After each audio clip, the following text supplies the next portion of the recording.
Muy buenas tardes, queridos estudiantes. Es un gusto para mí poder saludarles y verles nuevamente en esta cápsula informativa. El día de hoy vamos a recordar los conceptos que hemos trabajado durante esta semana en segundo medio. Es por eso que vamos a ver en primer lugar el propósito comunicativo. Este concepto, propósito comunicativo, lo podemos entender como la intención que tiene el autor al momento de escribir un texto. Estas intenciones pueden ser de muchos tipos, como por ejemplo conmover, criticar, advertir, explicar, ejemplificar, informar, etc. Propósitos hay muchos, pero es importante identificarlo para poder nosotros entender y comprender qué es lo que quiere lograr ese autor, qué es lo que nos quiere decir. Pero para entenderlo mejor hay que saber que existen dos tipos de propósitos.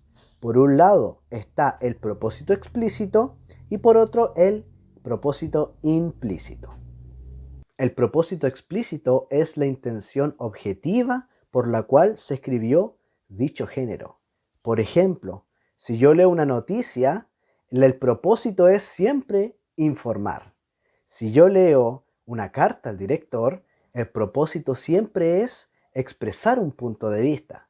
Yo solamente por leer el género y reconocerlo, yo descubro explícitamente cuál es ese propósito por el cual fue escrito. También, en ocasiones, el mismo autor, en su texto, dice cuál es el propósito del mismo. Por ejemplo, quizá tú puedes entrar a un blog y encontrar lo siguiente. El propósito de este blog es teorizar sobre el origen del poder de X personaje. En este caso, en este ejemplo, podemos ver que se quiere saber cuál es el origen de un poder de algún personaje de Marvel, de alguna serie que te guste. Y ese mismo autor te dice cuál es la razón por la cual escribió ese blog. En esos casos, cuando identificamos el género o discursivo o cuando el mismo autor nos dice su propósito, ahí estamos hablando de un propósito explícito. Pero las habilidades comunicativas son mucho más complejas y así como hay un propósito explícito, también podemos encontrar en ocasiones un propósito implícito. Es decir, cuando yo realizo una lectura y aparece el propósito explícito, pero aparece alguno secundario que está oculto, que está escondido y que no se dice de forma directa. Cuando un texto dice una cosa, pero en realidad quiere lograr otra, ahí es porque estamos trabajando o identificando un propósito implícito. Por ejemplo, yo puedo escribir una noticia, pero en medio de la noticia puedo quizás soltar críticas a algún personaje de gobierno o contra algún movimiento social. Ahí en ese caso no me estoy dedicando a informar como se espera del género noticia, sino que estoy haciendo una crítica, estoy atacando a otros. En ese caso el propósito implícito sería utilizar la noticia para criticar a alguien o a algo. En ese caso, estamos identificando un propósito implícito. Pero cuidado, no todos los textos traen obligatoriamente un propósito implícito. Además, esta semana introducimos el género reportaje dentro del contenido visto. Este género discursivo también es parte de la familia de los géneros periodísticos, pero tiene algunas características que lo diferencian de los otros géneros que son de la misma familia.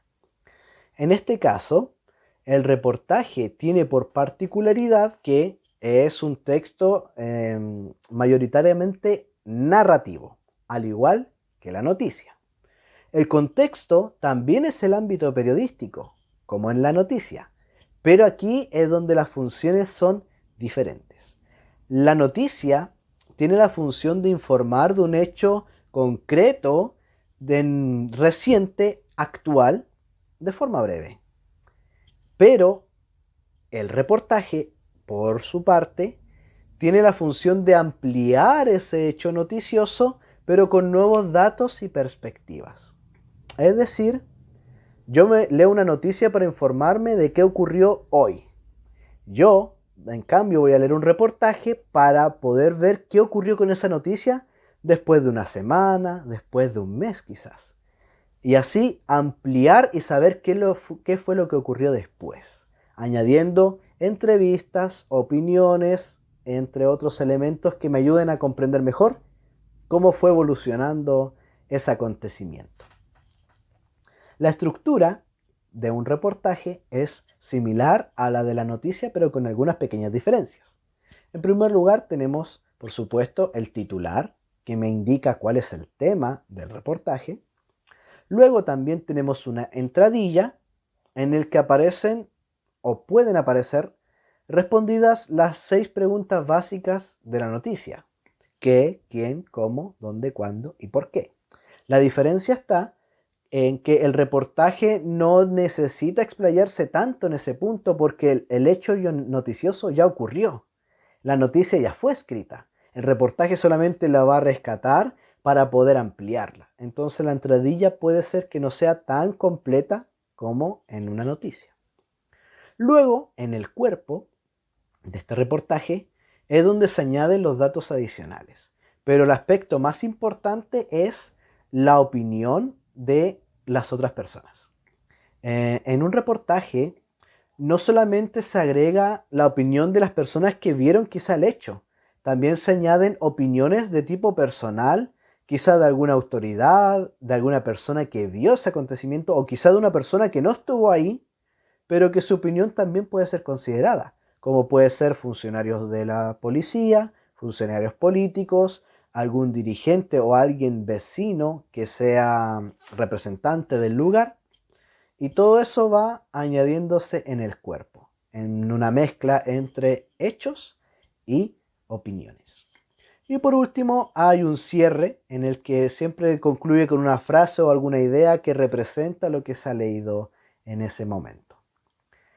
Por último, el estilo del reportaje es variado. Va a depender de cómo le guste narrar a cada reportero, a cada periodista. Por esa razón vamos a encontrar reportajes que tienen la misma estructura y la misma función, pero que son narrados de forma diferente. Algunos se centran en las emociones, otros se centran en la interacción con las personas, otros son más fríos y directos. Estilos hay muchos. Lo importante es que cumpla su propósito y que mantenga la estructura. De esa forma lo vamos a poder identificar. Y eso es básicamente lo que hemos revisado durante esta semana. Espero que esta cápsula te haya ayudado para repasar y para poder realizar las actividades de la asignatura. Que tengan un muy lindo día.